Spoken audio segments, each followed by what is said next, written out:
I thought we'd do something a little different. You know, we've had a lot of really good panels, and I thought we would change the subject and talk about AI. I know, thank God. You guys are probably desperate to hear something, you know. This has been a great conference, and we've talked about AI and all sorts of different aspects of it, different ways people think it's going to be used, and we thought maybe we would get a little more granular and take this down a level and talk to an OEM and see what are you doing, what are you going to do with your, with your dealers, what are you doing internally with it, and as a vendor, OEM in our space, where do you think it's going to go? So we have two wonderful guests here from Konica Minolta, Dino and Laura, and so we'll just real quick tell us your what do you do for, everyone knows what you do, but tell everybody what you do. Thank you, Andy. Still responsible for dealer sales, knock on wood. So hopefully that won't change in the next 35 to 45 minutes. I will say this, I've heard a couple of feedback from some of the other sessions. We have not been in the news lately, so that's actually awesome, right? And it has been a great year. We had a fantastic 2023 thanks to all of you and all of your compatriots out there in the dealer sales group. It's been a good year. We've got a lot of momentum, which is fantastic, and I think I'm really happy. We're going to talk a lot about it today. I hope what you'll hear today is, we've been talking about AI at this very ethereal level, right? Way up there in the cloud. We're going to bring it down into reality as to what we're doing. I hope that will really benefit you out there in your sales, your service, and your operations. So excited to talk about it. Excellent. And Dino, what do you do? What do I do? So my name is Dino Pagliarello. I'm responsible for the portfolio at Konica Minolta. That's hardware and software solutions. And as Laura said, I think it's really important that we take it to the level that, how does it affect us today? What are we doing with our technology today and in the future to help leverage and take advantage of some of the AI capabilities that are out there, and talk a little bit about how it's been around for a while. We just haven't really known about it. So yeah, we'll get into it. Excellent. Well, yeah. I did a little research because that's what we do, and ChatGPT says 73% of sales organizations are currently using it. I'm going to say that's an interesting stat, but I think probably 100% depending on the size. I think everybody in here, whether you're using it or not, somebody in your company is using it. And it's proliferated at a level and at a speed that is it's unimaginable. So with that, let's see what these guys are doing. Let's talk, let's jump in and talk about the role. Where do you see Konica Minolta fitting in? Are you an advisor? Are you here to put product in their hands? What's your role, in your opinion, for Konica Minolta to bring AI to the community? It's kind of all of the above, and Dino will talk more about the product. And as he said, we're going to be a little bit distinctive between AI and ChatGPT, right? So ChatGPT is a subsegment of AI. There's been a lot of AI technology that's been out there, so I'll let him, because he's the smart kid, I'll let him talk about that. But from a manufacturer perspective and as a partner to all of you, really, I think our job is to help you navigate this, because right now we have a steering committee at Konica Minolta. It's got about 8 or 9 people on it. It's a really powerful group of people that have incredible background and knowledge in this space, and they meet weekly, and they are bringing all kinds of ideas and strategy and all the things we've been talking about all week that are so critical to be able to implement an AI strategy, right? So they're doing that. There's no way that our community of dealers can put together 8 or 9 people, put them in a room for basically a year and say, come up with our strategy and give me all the tools I need for my tech stack. So my job is to utilize that strength that's there and bring you the outputs of that organization. And really what we're looking to do, and we'll talk more about this as we get into really specific opportunities for AI in your businesses, it's for us to help evaluate. The key to winning this AI game in the next year is to be able to build out a tech stack, training, and really adoption of AI technologies. And so if I can help you, first of all, navigate the tech stack, right? I think Wes said something like there's going to be 50,000 new companies built because of AI. There's no way you can evaluate every single option for your sales team, your service team, your operations team. So our job will be to try to narrow that down and find the best-in-class tools and products, and then bring them to you and say, hey, look, we've already done some evaluation, here's some ideas, and by the way, we'll help you with adoption, we'll help you with training. So that's really, it's a big change for us to think that way, but I think it's imperative. I think it's the only way we're going to be able able to get this industry in particular up and running in a way that's going to be competitive in the future? Well, certainly there's no guidance, or very little at this point. We're at the beginning of strategy, and yet it's being used, right? So it's time to harness, it's time to take a step back, and vendors like you, and I'm sure other vendors that are in this room, and even dealers here, everybody's looking at what we can do with it. So I had no doubt that you guys would pull together a cohesive plan and maybe even product at some point that will come out and show these guys what they can do with it and how they can, more importantly, make money and improve their operations. Diving a little deeper, where do you see dealers using specifically? Where do you see dealers using AI? So I think I mentioned the three areas, right? Sales, service, and operations are really the three key areas of all of our businesses. So looking for ways to use AI in each one. I'll talk specifically for a minute about sales. So we're working really closely with Gartner right now, and they've helped us do some research around what does the seller of the future look like. And here's the interesting thing. You heard a lot of talk about selling productivity. We've got to double the productivity of these reps in order to keep the model sustained and healthy. We got to get more out of our sales reps. Well, the reality is, yes, we have to do that, but the reason for AI in the selling model is because of the buyers. It's not necessarily because all of a sudden our sellers are changing. They need to, but the buyers are changing. Buyers are spending 73% of their time doing research on your company and your products before they'll even talk to you. And I have all the stats, so I'm going to try to remember them, but it's something like 55% of the buyers don't want to talk to a sales rep ever, which, by the way, is not good for them, because any e-commerce transaction that does not include some type of a human interaction has a much lower customer satisfaction rating than other transactions that include a selling human, not a chatbot, a human, to help validate that. So there's this real dichotomy, right? You've got buyers that say, I don't want to talk to sellers, and yet when they do that, they actually have a less experience in the buying journey. So it's the buyers that are changing this journey on us, and then it's our responsibility now to adapt. So if you do a time study of your reps, and if you haven't done this, I highly recommend, if you've got a big enough population of reps, and you can pull these off, ChatGPT, you can pull them off a lot of places, but you can actually do a time study and really understand, how are my sellers spending their time? And you're gonna find that they're spending their time following up on emails, following up on phone calls, prospecting, hopefully, doing research, hopefully, preparing for meetings, doing proposals, responding to proposals, doing pricing, doing a lot of activity, very disparate activity all the time. And right now, most reps are telling us, again, this is a lot of the studies we've been reading, that they're not happy, that's a lot of work. They're trying to keep up with their new CRM tool. They're not happy, and unhappy reps don't make quota, right? We know that. So what we're really looking to do is, how can we help you build a tech stack that offloads a lot of those, I'll call them repetitive activities. One of the key ones, there's a couple we're looking at, but one that we're looking at is an RFP proposal, which is your company gets an RFP to respond to. You know, and I'm sure if I polled every one of you, some of you will say, oh geez, it's like 50 hours of work with 4 people. Some people will say, oh, well, we have a boilerplate and it takes, I don't know, a week. The reality is it takes someone up to 50 hours to respond to a proposal, 50 people hours. These new technologies can actually do a couple of things. One is they'll scrape your CRM to find out what that company is about, because hopefully your team has been keeping CRM well updated. They'll actually go out, if you use something like Zoom Info, scrape info off that. Then they'll take the solution you want to deliver, and they'll actually write an entire response to a proposal, and it takes about 35 seconds.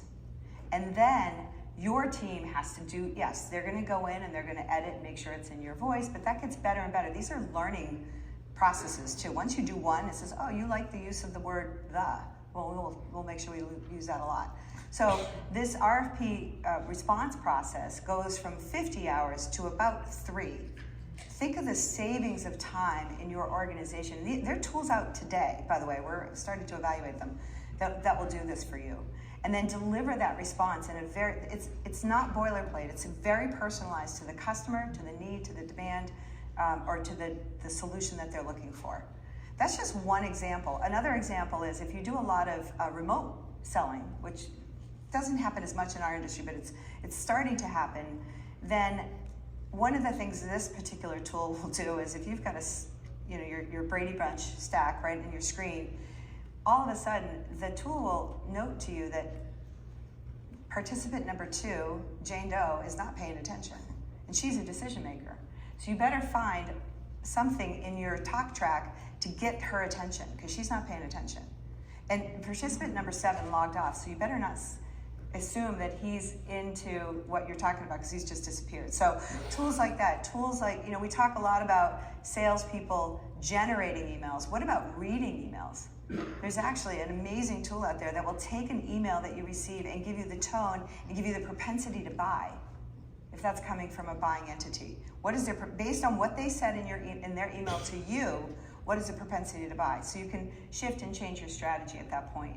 And really what we want to do is, again, we're going to evaluate these different tools, build you a tech stack that you can then deploy. And I think the big thing, and it's funny, I was just talking about this with Tom, is we have to get back to the selling process. I mean, I think on Monday morning, Impact showed us a very clear example of why this is so important.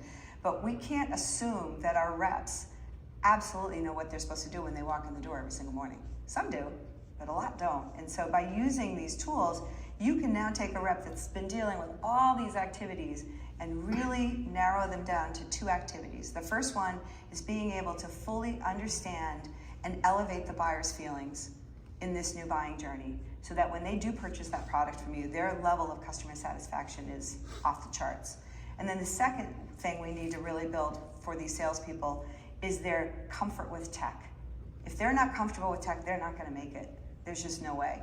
So those 2 pillars are really what we're basing our full year of development and training on, is really helping you build those 2 things out. And here's the last thing I'll say about the sales piece. The hiring you're going to be doing from now until the future are people that expect it. And if you hire people or are trying to hire people who don't have these kinds of tools available to them, they're not going to come work for you. They don't want to go knock on doors anymore. I hate to say it. They don't want to make 100 phone calls a day. They want to use tools like synthetic SDRs that make their appointments, like scraping their CRM so they don't have to do it. And if you're trying to hire the best and the brightest, and I'm including veterans, right? You heard from the data center guy. Do you think he's going to come work for you if you give him a yellow page list of 100 people? No, he wants tools to be able to use his brain and do the right things around really understanding buyer needs, not trying to find the next appointment. So it's going to be imperative to be thinking about this from the perspective of even just hiring. If you want to hire people, you better have a tech stack that really gives them tools so that they can use the skills they want to bring to the buying journey, not knock on doors. So that's a really tricky one that we're, again, spending a lot of time and energy navigating and trying to bring forward the right kind of tools. And that's just sales. So, I mean, as an I sold copiers like a lot of, people in this room, and, less time on the phone, more time in front of people. It's just, you close more when you're in front of people. Everyone in this room, I think, would agree. When you have a handshake, when you have a face-to-face, it's far more powerful than just, blowing through those 25 or 45 phone calls that morning and hoping you get somebody who's, willing to talk to you. So it moves things along, I think, much more quickly, and just the amount of time it saves. Right now, the amount of time I'm saving with it, and this is infancy. So fantastic, track on that and where you guys are going with it. I'm excited to see that come down. I can almost see like the future with almost your own little personal list. Every rep gets a personal bot, right? And the bot is your assistant. But we're almost at that point. You just don't have that hardware yet.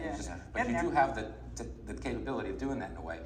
Let's move over to Dino and talk about, we mentioned in other presentations, AI is not necessarily new. It's been here for years and years and years. So leading up to now, what have you guys done with it in the past? And then we're going to take it forward at some point. But what are you guys using it for, and how did you get there? Sure. Yeah, so as many of you know, AI's been around for quite some time. The hype with ChatGPT has gotten it really in the forefront of everyone's minds. And one of the company mantras for Konica Minolta, and this is not a commercial for the company, but for the most of the imaging industry itself, we make the invisible visible, right? And I think that's what AI is doing for us as well. And when you take the capabilities of AI, the software itself, and you combine that with the hardware technology that allows you to do specific things, really great things can happen, right? We're starting to see that already with some of our technologies, which allow us to be able to leverage the capabilities of AI to take the human error out of certain things within the print industry. So even though print sounds like it's the older technology when you're looking at AI and print, combining the two really creates a powerful opportunity for us here in the room.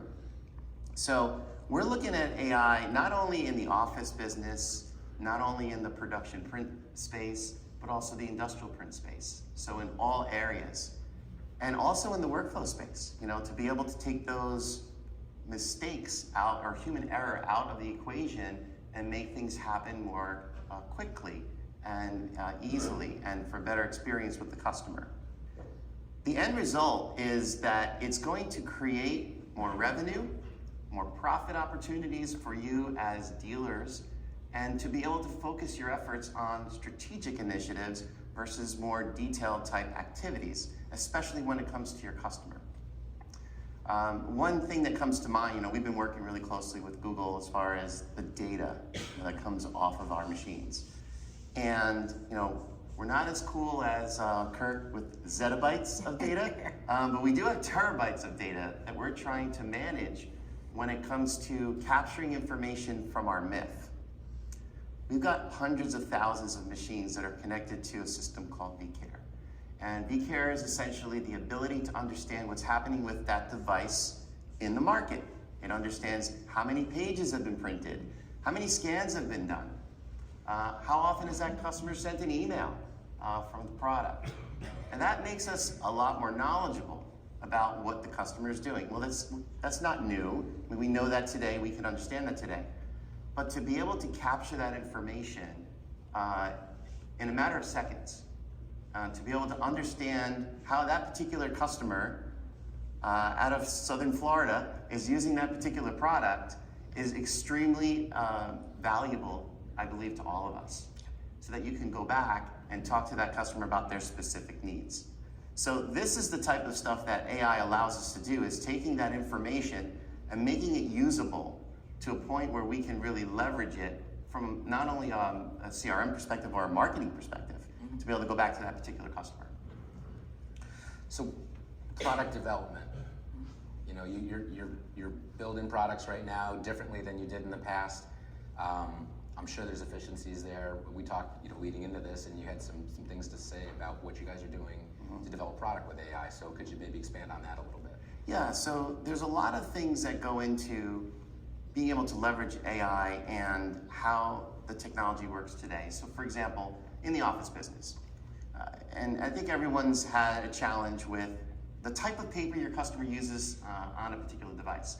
Well, the media sensor on the product seems like a simple capability. It's just telling you, okay, what kind of paper is in the machine? But there's a lot going on in the background. It understands the thickness of the paper, the brightness of the paper. It allows you to understand, to manage that with the humidity that's in the air at the moment, and tell the customer or manage the machine so that it sets the appropriate settings for the machine so that you have less paper jams. And what does that mean? Well, that's less challenges with the device and a better experience for the customer. That's AI technology built into the media sensor of the machine so that the customer can have a better experience. Other things that we're doing, and this is outside of the print piece, but tied in very closely, is our VSS business, which is our digital surveillance service, or visual surveillance services business. We have robotics cameras, which allow us to understand an environment outside of what you can see, right? Making the invisible visible again. So we can utilize those technologies in an environment to better understand what's happening in that particular environment. So, for example, in a manufacturing line, you can see with the robotics camera whether that manufacturer is doing the appropriate thing in order to build a product. That is all captured with AI within a robotics camera. Going on to the production print space. Media sensing is very important for production print as well. It's extremely important when it comes to the type of paper you're using. One of the things that many people, again, kind of underestimate is the ability to manage color on the fly.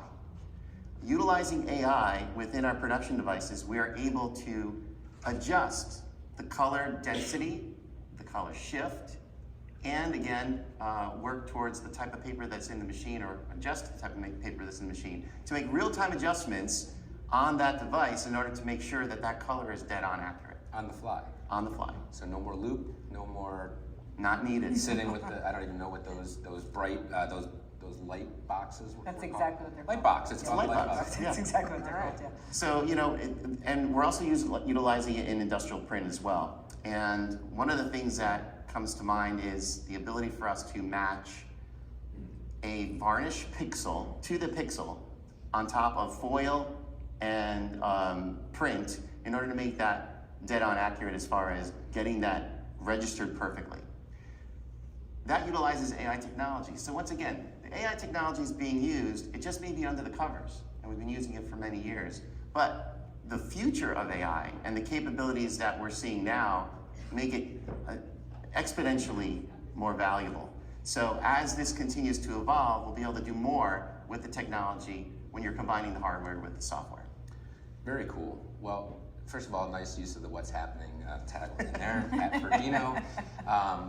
I'm gonna go off script and ruin everything, but you mentioned something.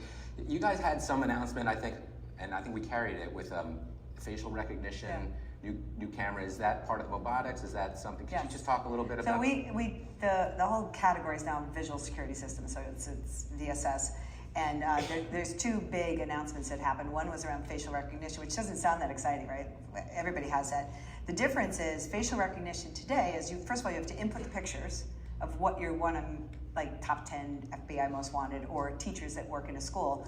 And then when you take a picture, or when the camera senses a person, it says, oh, do I have a picture that matches that? No, or yes.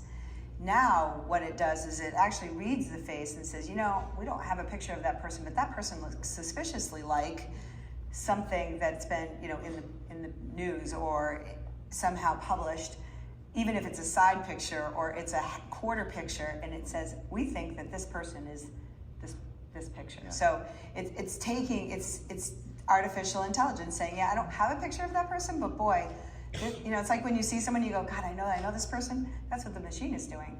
The other one is around fire detection. So the biggest problem with fire detection is if the potential fire is too far away, you can't detect what you see, maybe smoke, as smoke or mist.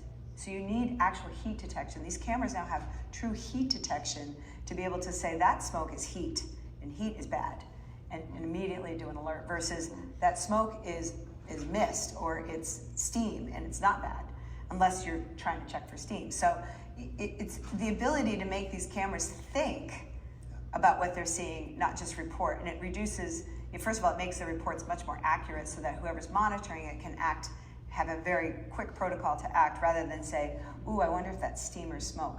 Well, let me check. And that just slows the whole process down. So it's really putting intelligence into the software and into the camera. So it's a combination to create a much more powerful and the ability to really act on a situation, rather than have to make the person make the decision. It goes back to this whole concept of human error. So you put brains into a camera. Yeah, kind of. So we're moving right along. I mean, that's that technology is why. Is that part of robotics, or is that? It's using the robotics camera, but it's in our VSS. All right. business, Well, yeah. sorry, I hijacked things there for a second. But back to Dino. We want to talk a little bit about analytics. You mentioned scraping, and could you just talk a little bit about where we are now, and just the advantages we have with in using AI when looking at data, when extracting and scraping, as we discussed earlier. Where are we now compared to how we used to do things? Yeah, so as I mentioned before, it's really all about timing, and time that you utilize in your everyday in order to get things done. We are running a report, for example, on our MIF to understand a little bit more about page volume and where we are and how things are changing within the market. And in order to do that, within our organization right now, and it's embarrassing to say, but it took almost 7 days of crunching information, getting the data in the right format, understanding it, analyzing it, and then getting it to the right people to be able to explain it, right? And as I mentioned, we're working really closely with Google to understand that data better and to be able to utilize things like Looker and have everything in a central data lake in order to be able to capture that information as we need it. And we went from a 7-day process to literally minutes, where we could click on a button and a chart could come up and we can then understand exactly what we're looking for and exactly what format we wanted to see it in. This is a tremendous amount of time saved, and the AI that we're leveraging is capturing that information and digging through a lot of data in real time and getting that information to us as we need it. So we think that information is extremely valuable because we're saving time on getting the information. So now it's about what else could we do with our time? There's so many other things we could be doing, right? So for example, now that I've very quickly found out how many scans John Doe has done on their device, can I go back and sell them workflow software? If I know how many faxes a particular customer is doing, yes, people are still faxing, right? Could I sell them a cloud fax software in order to be able to make them more efficient, right? Or is their device not set up appropriately for the best environmental standards, right? Are they saving electricity? Are they set up appropriately? Are they utilizing the best security standards on their machine and set up so that they're not hacked, or someone comes through the network, through the MFP, God forbid, and goes and hacks into your network? You can now go back to the customer and sell them a professional service, or even just the know-how as to how they're utilizing their device, because you're now smarter about the information that's out there. So these are all great things that allow us to utilize our time that's more efficient, create revenue and profit opportunities for So to expand on that though, when you drop that information, when you get that big report that takes you now minutes instead of days or a week, do you go back and forth? Do you drop that into a chatbot? Do you have, because I use it conversationally almost, right? I'll ask it questions. It'll give me a report, and then I come back to it with, what does this mean? What does that mean? Do you take it to that level, or is it? We're not quite there yet, Andy, but I got to tell you that it's coming. So we were visiting with Google a couple of months ago, and they gave us a little kind of peek behind the curtain as to where this is all going.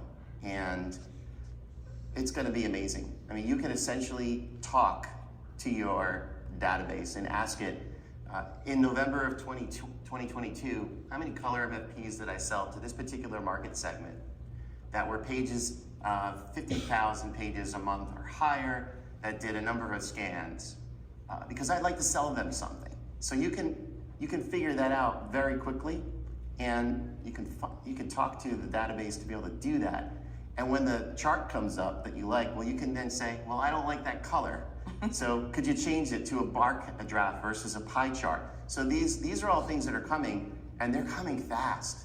And we were just blown away with the capabilities that are coming and how easy it's going to be, so that we have time to do other things. I just love being able to take the data, the information, and in my little, two-person world of industry analysts, we'll drop that into the chatbot and ask it, summarize, what does this mean? I mean, I don't know if you've ever looked at a Konica Minolta, earnings release, but they're really long, right? They're really long, and tell me what I should care about. I was also a history major. I was not very good in economics and any of that stuff. So, to have somebody-ish with more expertise to be able to kind of dumb it down to my level and explain to me what does this mean? Where are, what happened that was good? What happened that, wasn't so good? And have that in seconds and just have bullets. And it saves so much time just in my little world. So there is actually, and I'll get the name of it, a tool that if you give it a P&L, it'll read the P&L and tell you the top 3 highlights and top 3 lowlights. So and this is the problem, because to your point, right? You mentioned it before. There's what did Wes say? 500. How many new? I mean, everything just comes at such a speed now to keep up with the 10 apps that we just discussed. There's probably 20 more that just came out since I just said that. It's impossible to get your arms around it. And so back to what you're doing, having a multi-billion dollar company explore this on our behalf or on some of your behalf is really, I think, useful for a lot of people in this room. Let's go a little deeper though. Let's talk about your dealers. What do you think specifically they could be using it for? And do you know anything that they're using it for now that is, maybe beyond just the ChatGPT helping to write a proposal? Well, first of all, I know that almost every dealer has someone, if not a lot of people, using ChatGPT to do things like write emails, come up with scripts for inside salespeople, prepare presentations. So that's happening today, which is great already. And we may not even recognize the fact that it's not only saving us time, but it's producing better quality output. So that's the good news.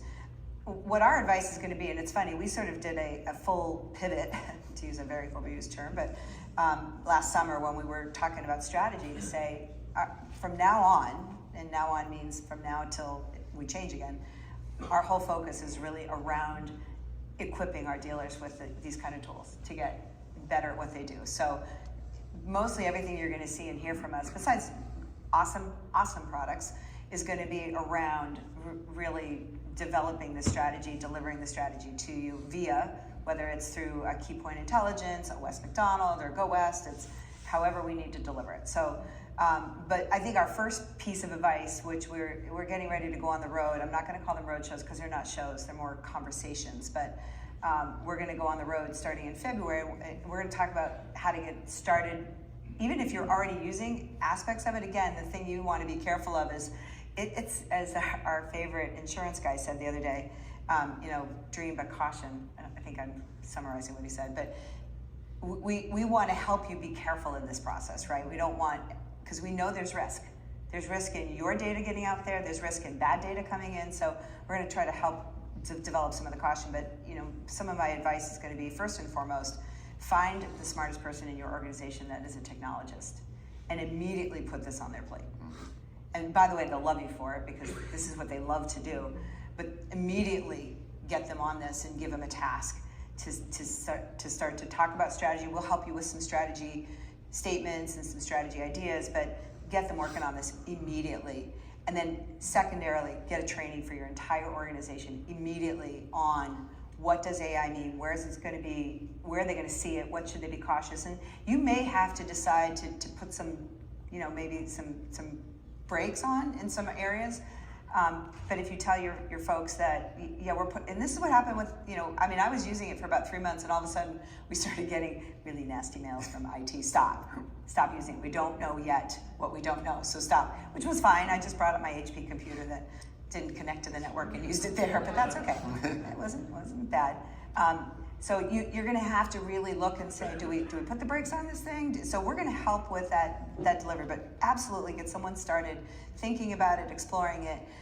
If you need to, if you'd rather use a third party to do that, there's, you've already heard of some, but there's going to be people to help. There's going to be whole careers built around this for the next 10, 20, 30 years.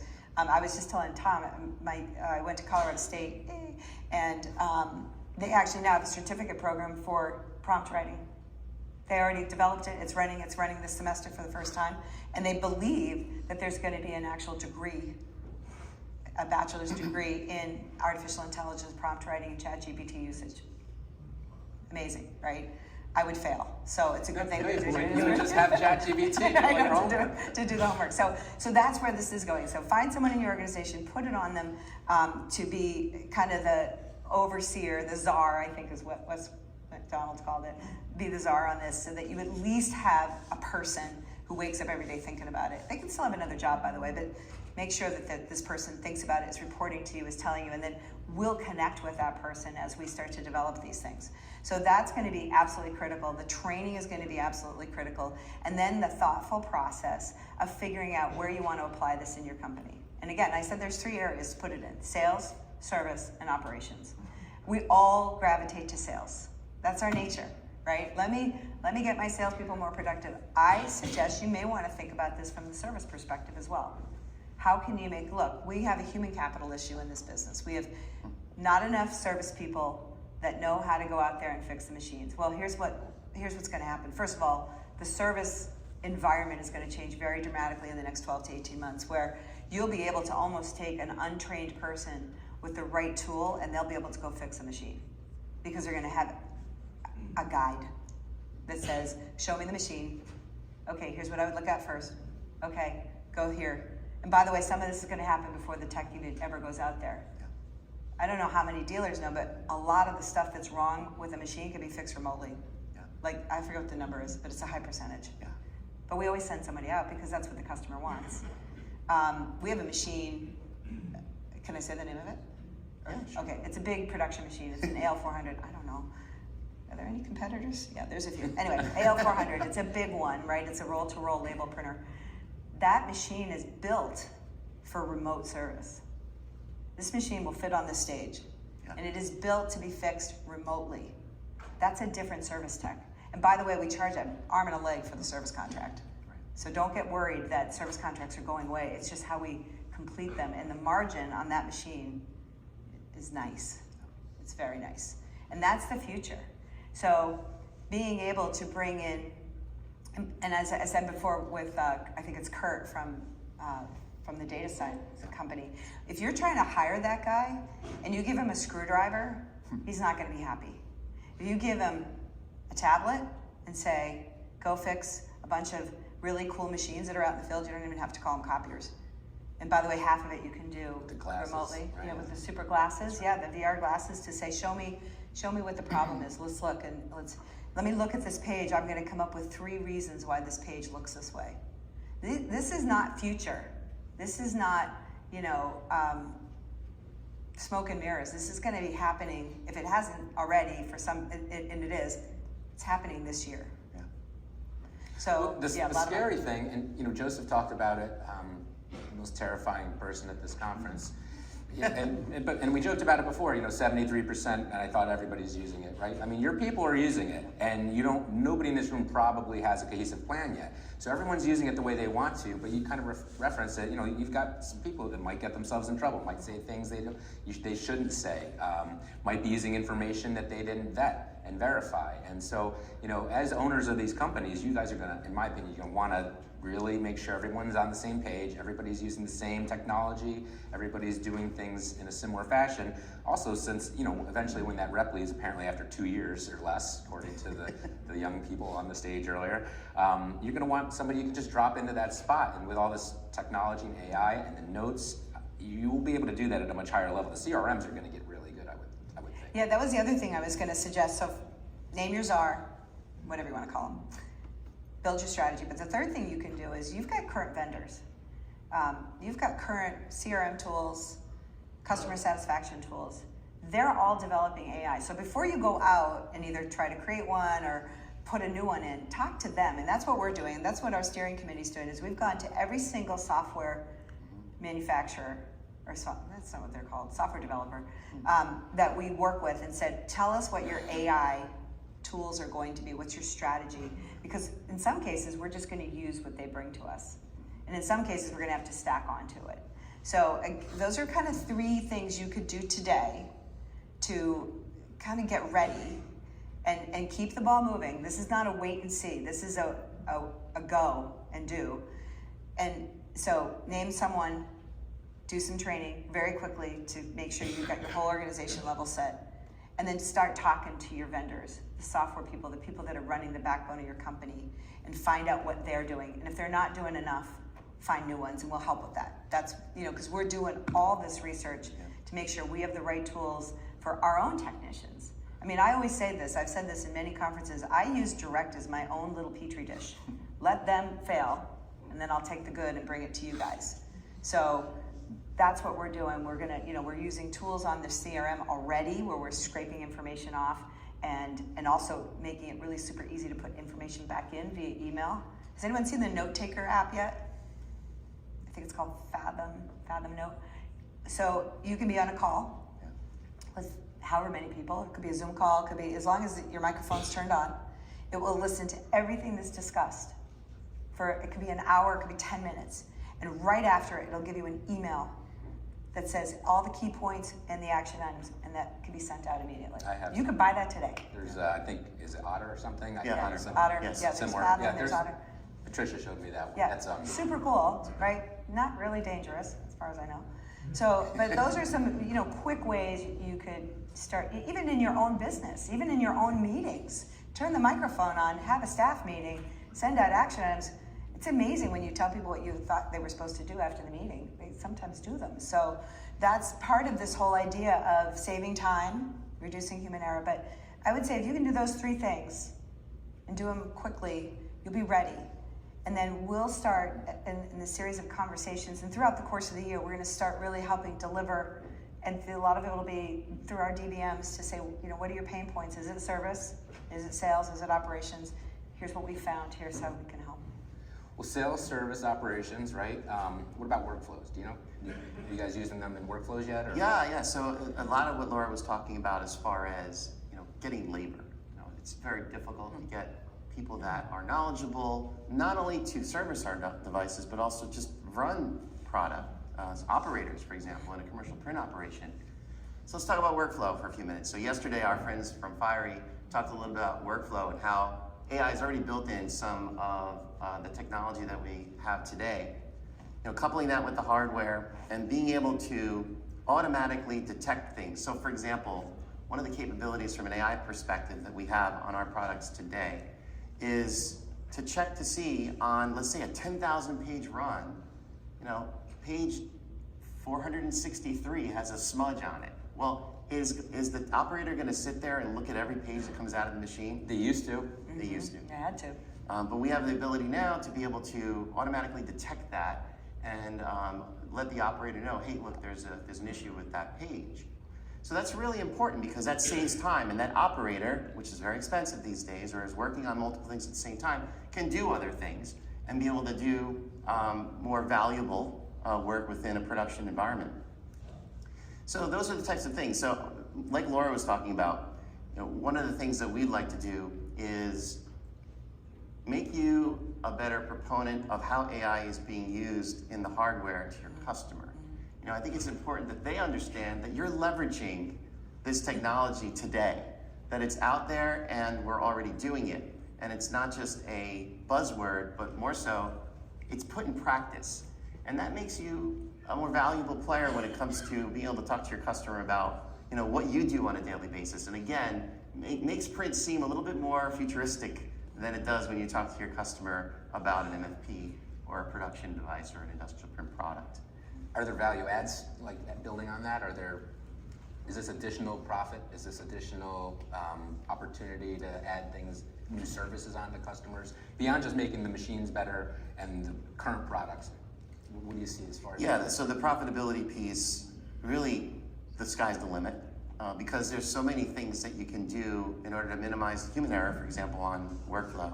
But more so, when it comes to servicing the product itself, the predictive analytics that we can build now and understanding of the technology, as Laura was mentioning, and how we can better understand how the customer is using the product and predict issues before they actually happen is amazing. And to be able to do that, I'll give you an example, and Laura touched on it before. We have $1 million plus presses that are in environments where we are, and many times, never actually going to see the customer. About 60%, right? We're at about a 60% ratio right now. So 60% of the time, that challenge can be solved over the internet, which is amazing. It's wearables with a manual that they can see and talk through with our customer, our service engagement center, our global service engagement center, and the problem is solved.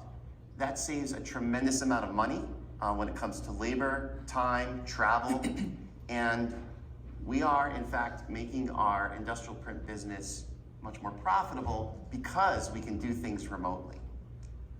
But as Laura mentioned, the service contract stands. The customer's happy because they don't have to wait for you to get out there, and they solve your problem over the phone, essentially. Yep. The other thing that we're working on is on the MFP side for the day-to-day business. As you know, it's obviously currently or continuing to be a challenge as far as profitability on the office business. And one area to improve profitability is the same thing that we're doing on our production industrial print space, to be able to service those types of products remotely. And one of the things that we're doing from a US to Japan perspective is to work with Japan in order to make those devices more easily serviceable. so that some of those things can be done remotely, on the fly, with even the customer. And I know that sounds crazy, but in the future, that's something that we need to get to in order to continue to maintain profitability when it comes to the print business as a whole. Yeah. But again, there are other areas that can supplement some potential lost service profitability with additional options and capabilities you can add to your portfolio because of time saved and additional functionality you're able to add because of AI. Well, we're wrapping up. We're getting towards the end. So you mentioned future. I think it's a good time to put on our little thinking caps and crystal ball time, right? Where's this going to go? Like really far down. We see what you're going to be doing. We see you've told us where you're going in the near future, right? And what you think these guys are all going to be doing. But going really far down, are we going to be Jetsons? We were joking when we were talking about this earlier, but like little robot inside the machine that's crawling around fixing it before your techs actually need to get out there. Is that ever going to happen? Little bots like that, or it may not be physical. Something out of Star Wars, maybe like Dino. Or why don't you start and then we'll have Flora take it home. Yeah. So I think that the future of AI and our technology, I think it's going to really take this business to the next level and allow us to apply AI where it's necessary in order to continue to become more and more profitable when it comes to the overall business. The diversification piece of it, of course, and then of course the core business in combination, I think is going to allow us to really go forward and drive revenue and profit in the dealer business. There are many other technologies that the company is looking at that may not be directly related to print, but are DX strategies that our company is going to bring to the table in order to add more value to just the print business as a whole. And it really, a lot of it goes into the camera business and the ability to do things again, as I mentioned earlier, making the invisible visible. And being able to tie that data into an overall environment to be able to understand that customer's environment, whether it's print or anything else that's happening in that operation, I think is going to be extremely important because at the end of the day, the future of our business is going to be valued in the information that we have. And the more information that we have, whether it's the visual data, whether it's coming from a camera, an IoT device, like an MFP or a printer, or a production product, that makes us all more valuable here as an industry. So that's the information that's going to make us be able to drive the business in the future. Yeah, nice. Laura? So I'm a little bit more visual, and I sort of have this thought and vision that over the next couple of years, we're going to see our machines sold very differently and serviced very differently. And I think Impact even mentioned it about e-commerce. Excuse me. And e-commerce has been traditionally kind of a bad word, right? Because it implies that everything could be sold without us, which is not the case. And in fact, I talked about that statistic. That's a real statistic, and I can send it to you. But the customer satisfaction of products, especially these kinds of products that are sold without a human interaction, is very low. And that's not good. That's not good for any of us. So e-commerce is going to be critical, but it's the integration of technology into that e-commerce equation with a sales rep. So I talked about sales reps are going to have different skills now. They're going to have the skills about elevating buyers' feelings and the skills around how to partner with the tech stack. And so that sales rep looks very different, but I bet you have people in your organization today that can do it. They're doing it the way we do it today. But so I think e-commerce is going to play a much bigger role in this business, even for big machines, but it's not necessarily the only way, and it's not the whole transaction. The transaction's going to have many steps, and there's going to be people that need to engage at each step. And giving your reps the ability to basically automate real, what I would call, that's why I have T up here, valueless things that they're doing, and really focus on the value things that they're doing. So I think that change is going to happen, and it's going to happen quicker than I think we're even ready for. And then the service changes. The service changes about being a remote entity first before there's a person showing up, about using technology, about understanding that, we sort of, we laugh, it's not actually very funny, but we laugh about how few people really understand the reporting you can get out of one of these machines. Imagine if you could, again, using words, say, I want you to send a report to the hospital telling them that 7 of their machines haven't been used in a week, right? And why? And find out what's going on there so that we can help them maybe redeploy those machines if they're in the wrong place. So I think the service and the consultative value that you will be bringing to these customers is going to be very, very high level. You're already there, but it's going to get even more and more important. And from an operations perspective, that's probably going to be the last frontier. It's a little bit harder because everybody has a little bit unique way, but even there will be tools that are going to come out. We're going to start focusing on sales and service first, but I think, and many of you may find them in your own journeys out there. So, I, for one, think this is exactly where we want to go, and now is the time to go there. And again, it's not a wait and see, it's a go and do, and hopefully, find the partners that you want to partner with that are going to help you get there in a way that's not cautious, but productive in moving forward. Well, you mentioned e-commerce, and that is an underscored opportunity here like none other. I mean, Frank Kuko told us all the other day he's making $100,000 a month doing it. Yeah. So if there's not a line to talk to Anthony Ski back there after this show, I would be very surprised. But just the other aspects, all the things that you mentioned are, it's transformational, right? Our businesses, your businesses are going to look very different. We've been here 50 years, and we're very different than we were 10 years ago, 20 years ago, 30 years ago. These guys have been 150 years ago. I don't know what you did 150 years ago. I wasn't there. I wasn't there. Frank wasn't even there. Your dad wasn't even there. So we're going back, right? Yeah, so, but this has been an absolute pleasure. I think. Thank you guys all. We may have a couple minutes for questions if anyone has any. We're running right up against it though. If anyone has any questions, now's the time. Awesome. All right. This is perfect timing then. Thank you guys so much for being here and listening to us. And thank you.